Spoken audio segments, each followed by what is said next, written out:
Thank you. Good evening to everybody, and thank you so much for coming tonight, and thank you to Lone Star College for inviting me here. I've been giving a fair number of talks like this at college campuses around the country over the last year or so and various related events, and what almost always happens before these events is that there's a great deal of energy that goes into trying to choose the topic or the title of this speech. It usually goes back and forth constantly between the event sponsors and the speaker, and all kinds of efforts are made to pick a title that will be alluring and will be interesting to people. And what usually happens is that when I start speaking, I end up completely ignoring what the title of the speech is and end up talking about whatever I want to talk about. Sometimes it has a little bit to do with the topic. Oftentimes it has nothing to do with the topic, because usually the title is just kind of dramatic and a kind of a marketing tool. But the title of tonight's event, although quite dramatic in its own right, is actually a really good starting point for having the discussion that I think is worth having. The title is Shredding the Constitution, Civil Liberties and the War on Terror. And the reason I think that is a good title, and a good title to start off by examining, is because it raises several questions that are worth talking about. The first of which is, what is it that we even mean when we talk about civil liberties and constitutional rights? These are terms that get bandied about constantly in political discourse. Everybody in this room has probably heard those terms many, many times, has probably used them. People are familiar with the ACLU, the American Civil Liberties Union. It's typical in political controversies when there's a Republican president for Democrats to accuse the Republican president of shredding the Constitution, infringing civil liberties. That was constantly said about George Bush. When there's a Democratic president, Republicans love to accuse the Democratic president of violating the Constitution. That's what conservatives frequently say about President Obama's health care bill, among other things. And even on an individual level, we often raise the issue of civil liberties and constitutional rights. If we have a run-in with police officers, or if somebody tells us to do something we don't want to do, it's typical for us to exclaim, "My civil liberties are being violated," or "You're abridging my constitutional rights." And yet, as often as these terms are invoked, I think there's very little effort paid to understanding exactly what it is that we mean by these terms, what it is that they signify, what we're talking about when we make reference to these concepts. And so I think it's really worth asking in the first instance, what is it that these terms even mean? Then, once we have that understanding, I think that a next question is, why do we care about these things? So if we believe, or if somebody says that constitutional rights are being eroded or civil liberties are being systematically infringed, why is it that any of us should care about that? And there's lots of political disputes, lots of political controversies where the reasons for caring are self-evident, right? If there's high unemployment or increasing poverty or increasing financial instability, the reasons we care about that are obvious. We understand the impact that it has on our immediate lives and the lives of our family or people we care about. But with civil liberties and constitutional rights, it takes a little bit more of an effort to understand why these things matter to us, why they're something much more than just abstractions, and why when they're under assault, they're something that everybody should be interested in stopping. And then the third question, and the final question that I think is worth examining that's raised by the title, is what is the state of civil liberties and constitutional rights in the United States right now? We all, as Americans, like to think of our country as being one that is one of the free countries. We're all taught that we are the leaders of the free world, that we have all kinds of rights that other countries don't have, that what distinguishes us from tyrannies and other authoritarian governments is the list of liberties that we all enjoy. But is that actually true? What is the state of constitutional liberties, civil rights, and civil liberties in the United States, especially in the context of the war on terror? So those are the major topics that I think are worth examining. So let me go to the first one, which is, what are civil liberties? What do we mean by civil rights and constitutional rights? And in one instance, this is a fairly complex topic, but in another, it's actually a pretty straightforward and simple question. Civil liberties are really nothing more. When we talk about civil liberties, we don't mean anything other than the list of things that the government is prohibited from doing to us. They are lines that have been drawn where we have told the government, no matter what circumstances prevail, no matter what your reasons are, no matter how much support you have for doing it, there are certain things that you cannot do to us. There are certain lines that you cannot cross. And we don't have to, fortunately, guess at what those lists are, what that line is. We have a list that has been provided to us in the document that we call the Constitution. And the Bill of Rights, which was the first 10 amendments to the Constitution when it was enacted shortly thereafter, essentially is nothing more than a list of things that the government is barred from doing to us. They're things that we are protected from, not from our fellow citizens, but in terms of government power. And there's a good reason why they chose to define the government based on not positive or affirmative obligations that we have as citizens, but as limitations on what government can do to us, the kinds of power that it's barred from exercising. And the reason is because the country was founded based upon a very risky and difficult war that was waged to remove themselves from the authority of a king who basically was exerting power without any limits at all.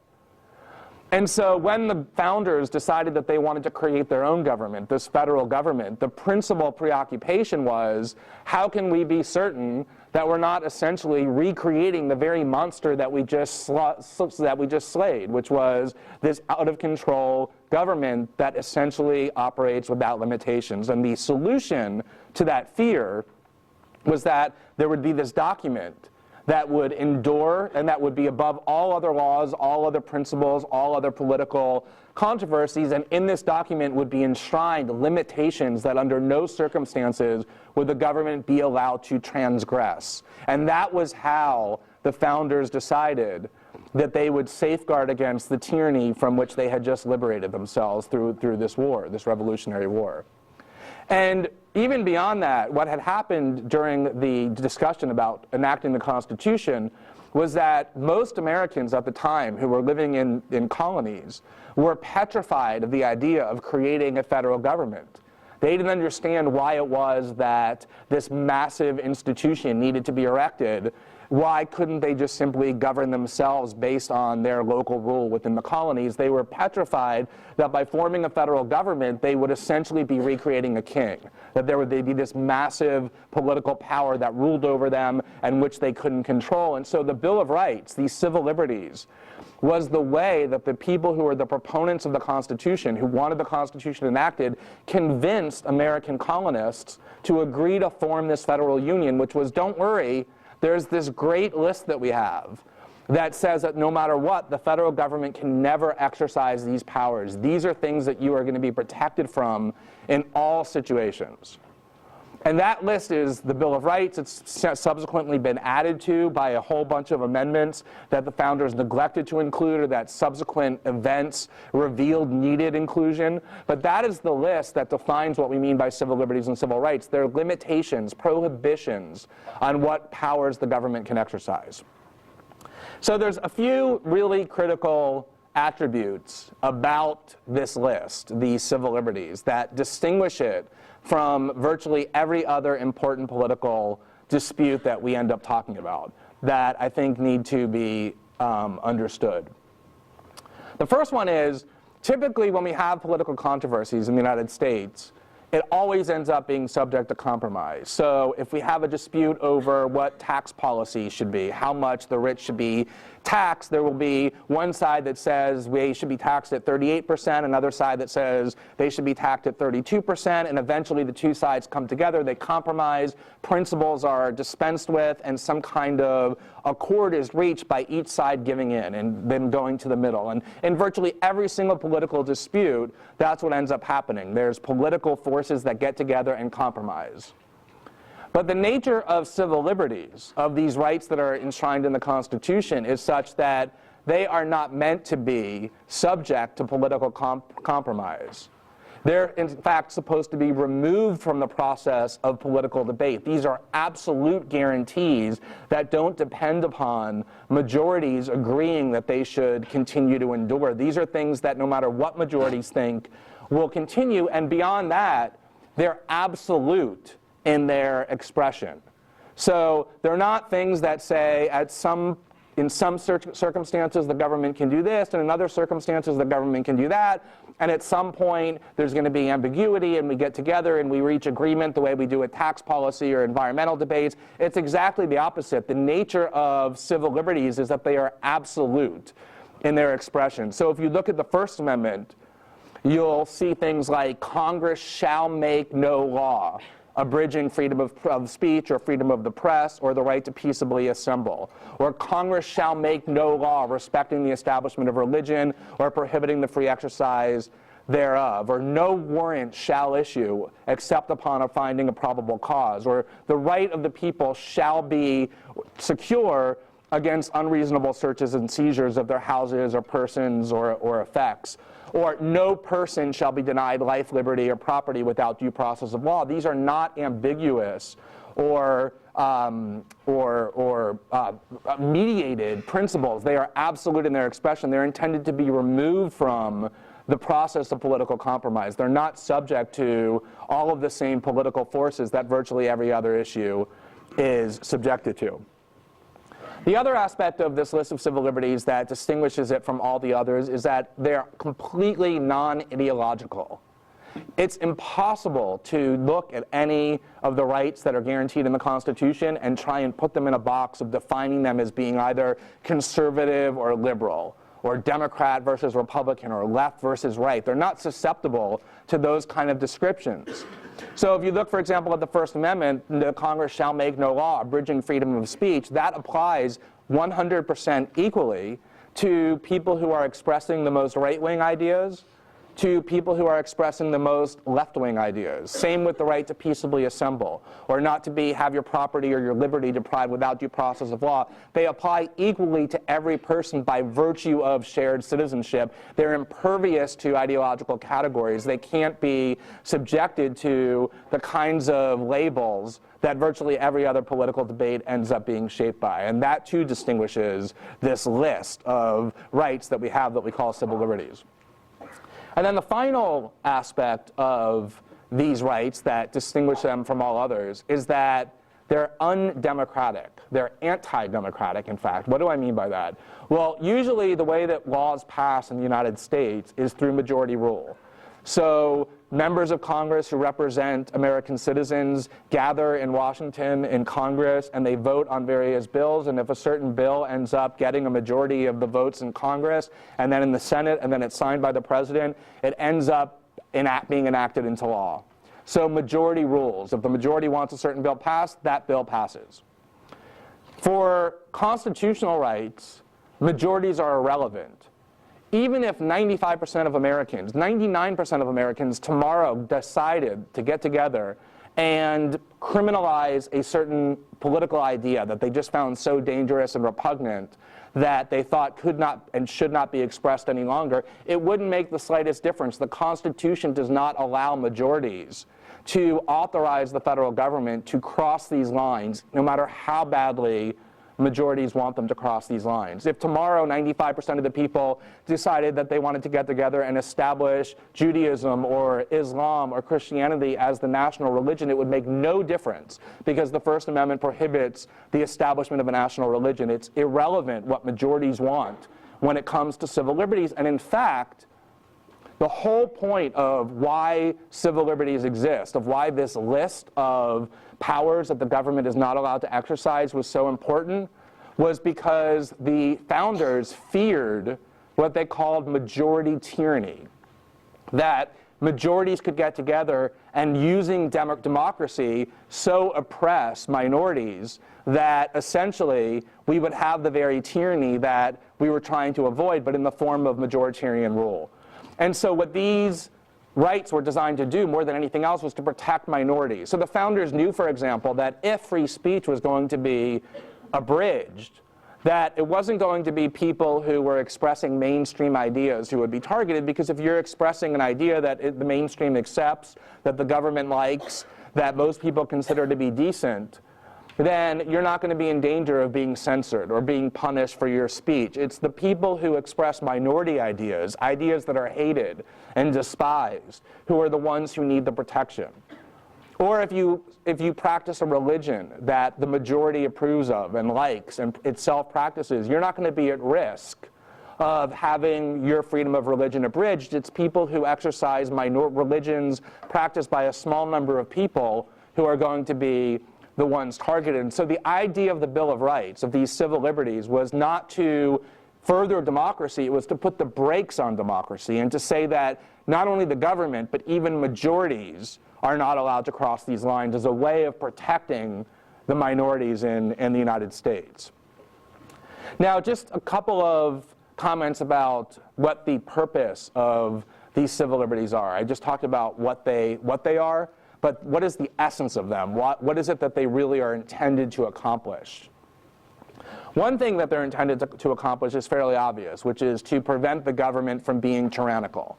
So if you look at the Fifth Amendment, it says the government can't take your life or your liberty or your property without due process of law, meaning the government can't put you in prison and deprive you of your liberty, it can't seize your property, it can't kill you unless it first gives you a trial, a full due process of law where you have all the liberties and the safeguards before the government can do those things. Because if the government could simply put you in prison without due process of law, the way the British king would, we would by definition have tyranny. So one obvious purpose is to prevent tyranny, prevent the government from ruling in a way that deprives us of what we ought to have as our basic civic freedoms. The second aspect, the purpose of these civil liberties, is to make clear that there are things far more important than security, than physical security. And if you look at what happened in terms of the American Revolution, you see how clear it was that the founders viewed all sorts of values as taking precedence over physical security. Because most of the founders, the leaders of the political class at the time of the American founding, were very secure people. They were very wealthy people. They were the elites of society. And had they simply continued in the course that they were on, they would have enjoyed a very secure, safe, and prosperous life, because they were the elite in the colonies. Had they stayed loyal to the British Crown, things would have been a fairly good outcome for them, judging from a material perspective, strictly speaking, in terms of security and material prosperity. But they obviously decided that there were things more important than security and material prosperity. And how do you know that? Well, you know that because they declared war against the king, who at the time was clearly the most powerful political figure on earth. The British Empire was easily the most powerful superpower at the time. And the war that the American colonists waged was incredibly risky. It was certain that a large number of them would die, would lose their property, would lose their security, and in fact, many of them did. And yet the decision that they made was that there were things far more important than mere physical security, namely the liberties that they were being deprived of, yet which they insisted upon preserving. And so the essence of the Constitution is that in America, we are not people who live in fear. We don't think that security is the overarching priority. There are other values that compete with and sometimes are more important than mere physical security. And there's all kinds of examples to prove that, but the best one is one of the rights that I just referenced, which is the idea that the police, the state, is barred from entering your home unless it has probable cause to believe that you've committed a crime. Now this we all take for granted, but this is an incredibly severe restriction on the ability of police officers to solve crimes. I mean, if there's a murder down the street tomorrow, and the police are just simply free to enter everybody's home, search everybody's home at random, the chances are quite high that they're ultimately going to find the killer just by sweeping searches of every single citizen, regardless of whether there's a reason to believe that they were actually guilty. Or what will probably happen is if they start doing those searches, they'll find evidence of other crimes that they weren't even aware of, simply by stumbling into people's houses. And despite that, despite how helpful those kind of searches would be in solving crimes, including some of the most serious crimes, and stopping murderers and rapists and child molesters and some of the worst criminals, the founders said in the Constitution, and then the American people ratified it, that we don't want the police being able to enter our homes without probable cause, even though we know that that'll mean that sometimes murderers will go free. and won't be caught quickly enough. The same thing with all of the safeguards of criminal defendants, the right to counsel, the right to a jury of your peers, the right not to be subject to unreasonable bail restrictions, to confront witnesses. All of these things make it more difficult for the state to convict criminal defendants, and yet the judgment was made at the time of the founding. We want those restrictions, even though it'll make it more difficult to convict criminals, because there's more important things than mere security, namely these liberties. And then the final value of civil liberties, the final reason why it is so important, the essence of it, is that all of these liberties are absolutely essential to having a robust and free society. And by robust, what I mean is the ability of citizens to have control over their own destiny and to change their government if they decide that the form of government they have is no longer adequate.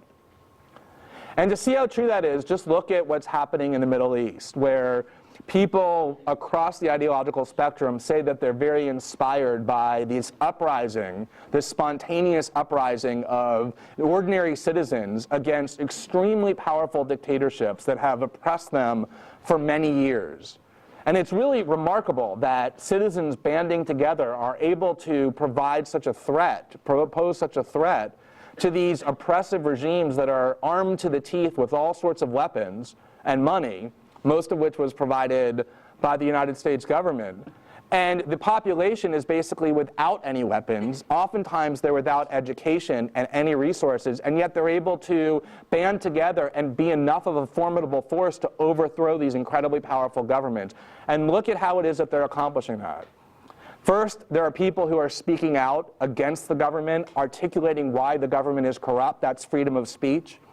Then you have people investigating what the government is doing and publishing the extent of their corruption. That's freedom of the press. Then you have people gathering together with one another in public squares in order to make their voices heard collectively and to demand reform, which is freedom of assembly. These are the rights that are protected in the U.S. Constitution exactly to ensure that that kind of political change can be possible, that that level of vibrancy will be able to be protected. And if those rights are eroded, if they don't exist, then the kind of change that you see in the Middle East, the kind of protest that brought about the civil rights for African Americans in the 1960s, the protest that's taking place in Wisconsin over the war that's being waged on working people, these kinds of political reforms become impossible if these civil rights become endangered. And so that is the essence of what these civil liberties are, the reasons why they exist, the things that, the values that they provide.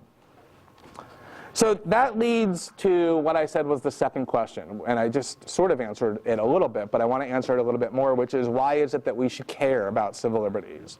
All right, we care about the economy because that helps our economic prosperity. But why do we care about civil liberties? And a lot of people will say things like, well, when I wake up in the morning, I have a list of things that I want to do, and I don't really feel like the government is preventing me from doing the things I want to do, so I don't really feel like these erosions of civil liberties are affecting me.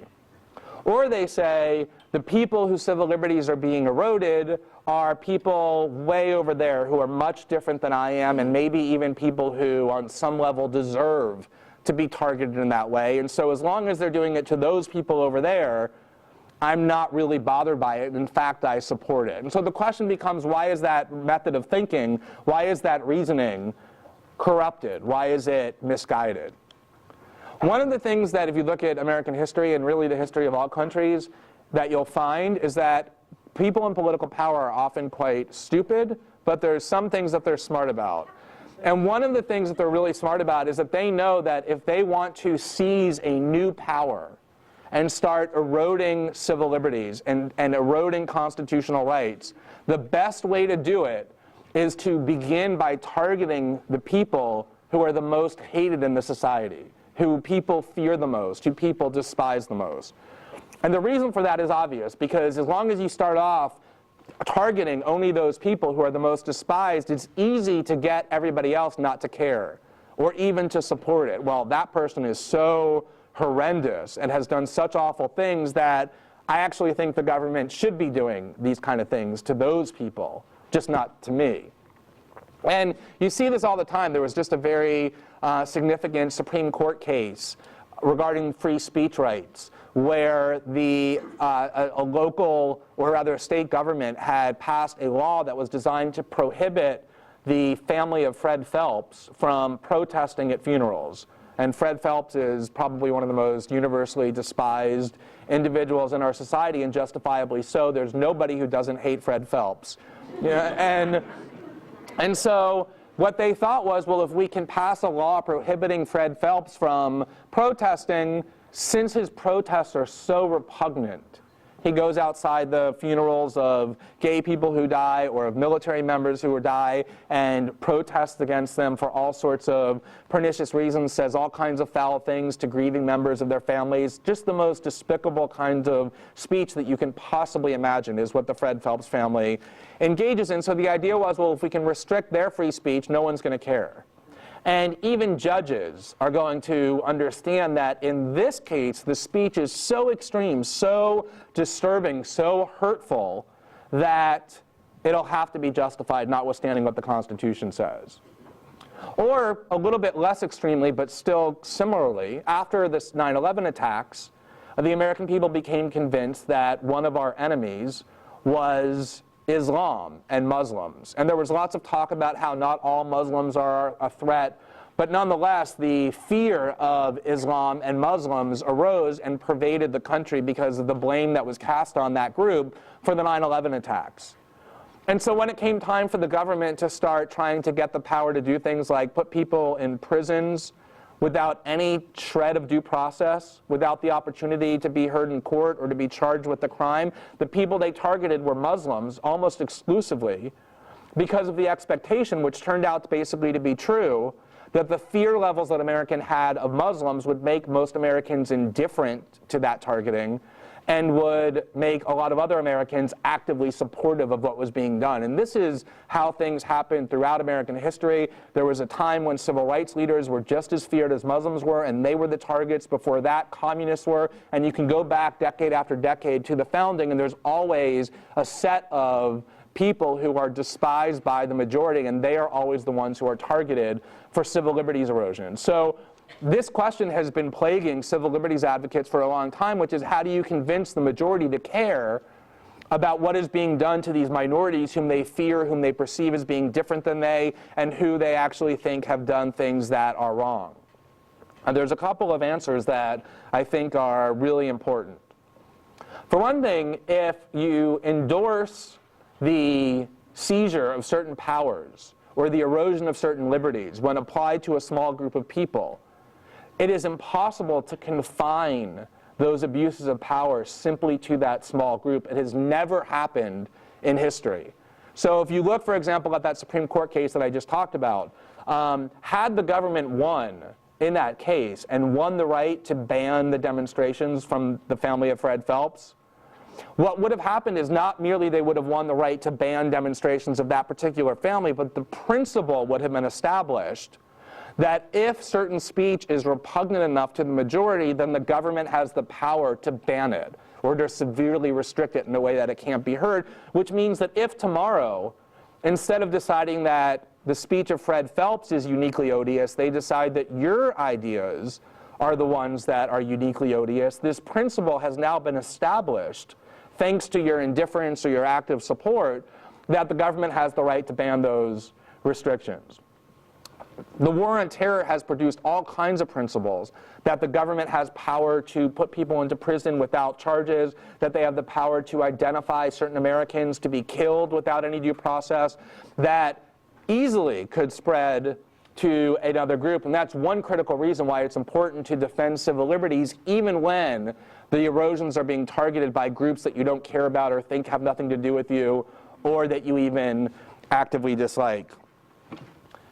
The second reason why civil liberties are so important to care about, even if you think it's not directly affecting you, is because it actually does affect you, just in ways that are difficult to ascertain. What happens when the government starts winning the right to take away civil liberties and constitutional rights in a small number of cases is there's a fear level that starts to increase, that starts to be created, that citizens have of the government. So if you see the government doing really oppressive things to a small group of people that has become, for whatever reasons, disliked by the government, if you have the idea that you might want to do something that the government dislikes, if you want to protest against something the government is doing, or if you want to step out and say that the government is doing something that ought to be opposed, you will think twice about that, because you'll look at what is done to people who fall into disfavor with the government, and you will be worried about whether those same things will be done to you. So you will then relinquish your right, without anyone even forcing you to do so, out of this fear. And I'll give you a really good example of what I mean by that. Everybody is probably familiar with the controversy over Wikileaks, the group that discloses government secrets. And I actually began writing about Wikileaks over a year ago, before many people had heard of them, because at the time, the Pentagon had secretly written a report in 2008 declaring Wikileaks to be an enemy of the state. And this report talked about ways to destroy Wikileaks by creating fabricated documents and submitting it to Wikileaks in the hopes that they would publish it and then have their credibility destroyed, by finding out who their sources are so that people no longer felt safe leaking to them. And this report was done in secret, but ironically, and not really surprisingly, it ended up being leaked to Wikileaks, and they ended up publishing it. And what this report showed to me was that Wikileaks was one of the very few groups that the US military and the US government actually was afraid of, actually considered a real threat to their ability to act in secret. And I didn't know much about Wikileaks at the time. Not many people did. This was before the really newsworthy disclosures. But that fact that the Pentagon was so afraid of them and wanted to destroy them was enough to make me consider Wikileaks to be something worth protecting and defending. And so I interviewed Julian Assange at the time, the head of Wikileaks. I wrote about the reasons why I thought Wikileaks had such great potential to bring about important reform, to shine light on what the government is doing in the world that is deceitful and illegal and corrupt, that people don't know about but should know about. And I encourage people, my readers and others, to donate money to this group, because they were struggling with their finances. It was very expensive to try and authenticate these documents and to publish them, to keep a staff. So I encourage people to donate money. And after I encouraged people to donate money, and I wrote this article praising them and suggesting that people support them, I received a whole slew of responses by email, in person, comments to my article from American citizens who are perfectly sober and rational, who said that although they agreed with me that WikiLeaks was an organization worth supporting and was engaged in commendable acts, they were concerned and actually frightened that if they were to give money to WikiLeaks through the internet, through PayPal, using their credit card, that they would end up on a list that the government had, and that they would possibly even be ending up being subjected to criminal liability, material support to a terrorist organization, aiding and abetting a criminal organization. And this wasn't one or two people. This was a large number, dozens of people, if not more than 100, who had expressed this fear to me. And that, to me, was really remarkable. That really struck me, because in the United States, we actually have the right to donate money to political groups whose mission is one that we support. It's a critical part of what political liberty is about. And WikiLeaks is an organization that had never been, and still has never been, charged with any crime, let alone convicted of any crime. And yet here you had scores of American citizens expressing fear of exercising their constitutional right for fear that they would end up being on a government list somewhere or end up being prosecuted. And this climate of fear that has been created as a result of erosions of civil liberties to a small number of people, and the way in which it causes people to give up their rights. Nobody's forcing them to do it. They're saying, I'm afraid to do it because I now fear my government. And I've seen my government attack people in ways that the Constitution prohibits, so I'm concerned that they're going to do that to me. That is the climate of fear, that the government doesn't even need to force you any longer to give up your rights or deny them. It gets you to give up those rights yourself. So you think that you're waking up every day and doing all the things that you want to do, but in reality, a wall has been built around you, a wall of fear, because you no longer believe in your heart of hearts that you can actually do all the things that the Constitution says you can do, because you've seen over and over people be punished in all kinds of ways for doing exactly that which that document guarantees them the right to do. And it is this climate of fear that I think more than anything else is so consequential, and a reason why we ought to care a lot when it's small groups of people, even groups of people that we dislike, who are being targeted in that way. One more point about that climate of fear. In the course of writing about WikiLeaks, and I've done television debates defending WikiLeaks and have written a lot more articles since that one that I just talked about, I've gotten to know a lot of people who work for WikiLeaks or who have been involved with WikiLeaks or who at one point were very active in that organization. And most of them are European or from Australia or Asia. And there are some Americans as well. And one of the things that they will tell you if you talk to them, especially the people who once worked for WikiLeaks but have now stopped, is that the thing that they fear the most, the reason why they stopped working for WikiLeaks, or in the case of the ones who still are considering stopping working for WikiLeaks, is not because they fear that their own government will prosecute them. They think that's a possibility, but they're perfectly willing to confront that and are confident that they can win.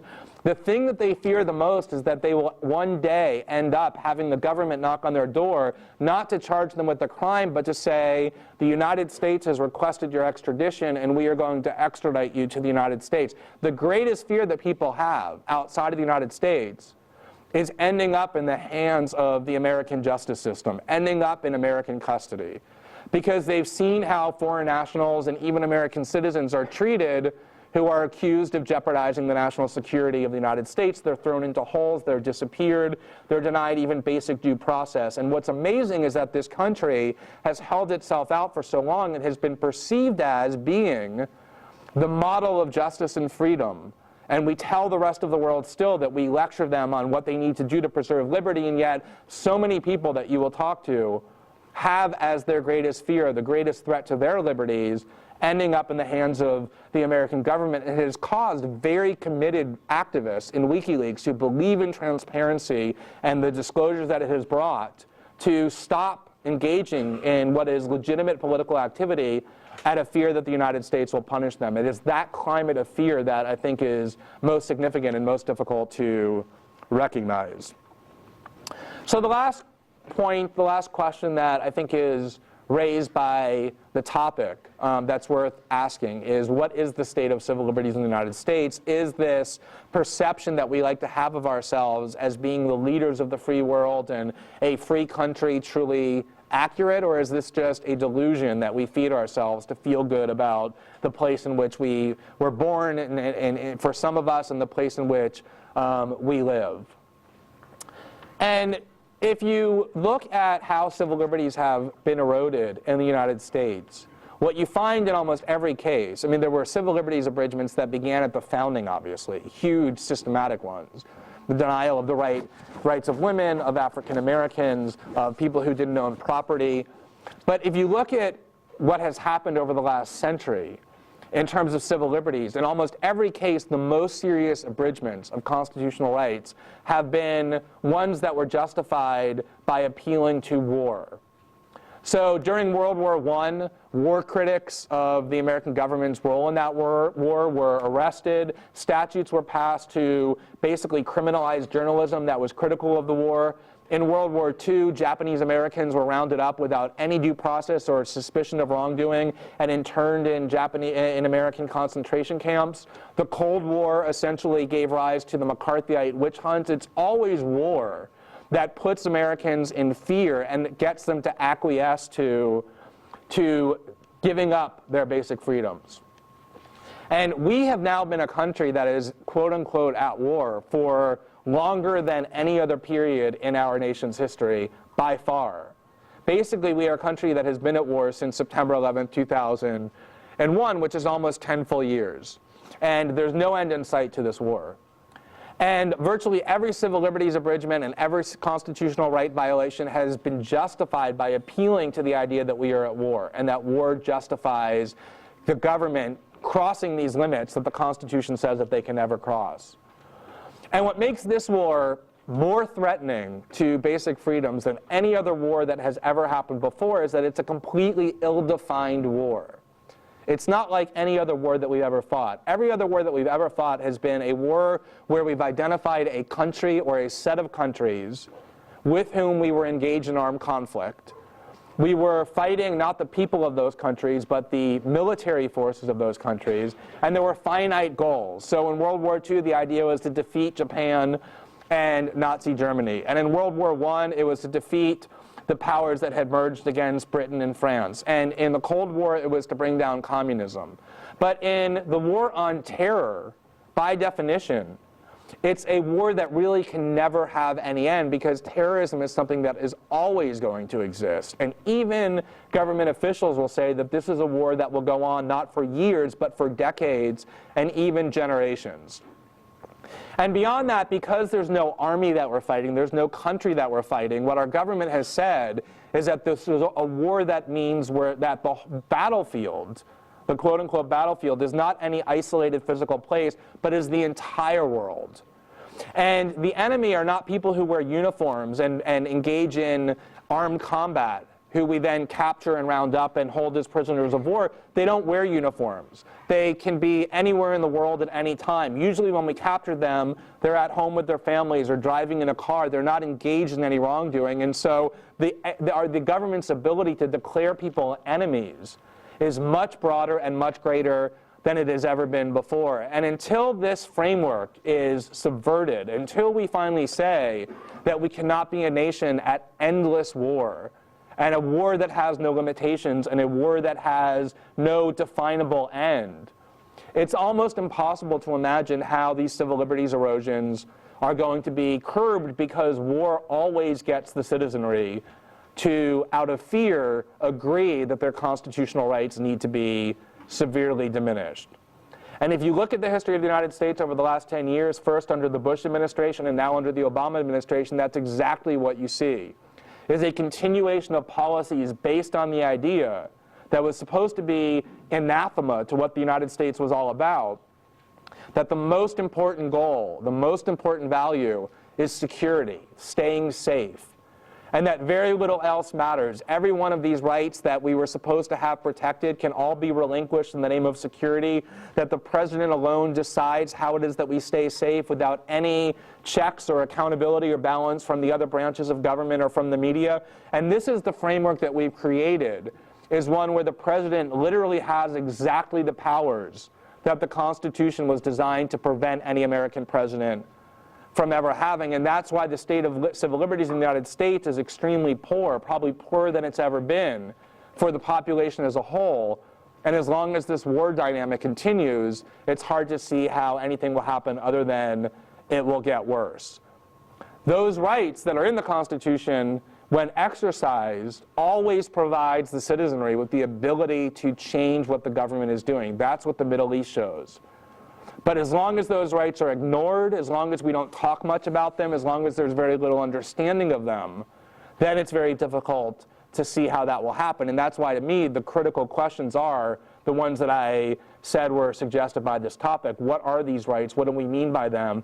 Why is it that they matter to me, even when I don't perceive that they're affecting my life? And what is the state of these rights now, and how is it that we can better safeguard them?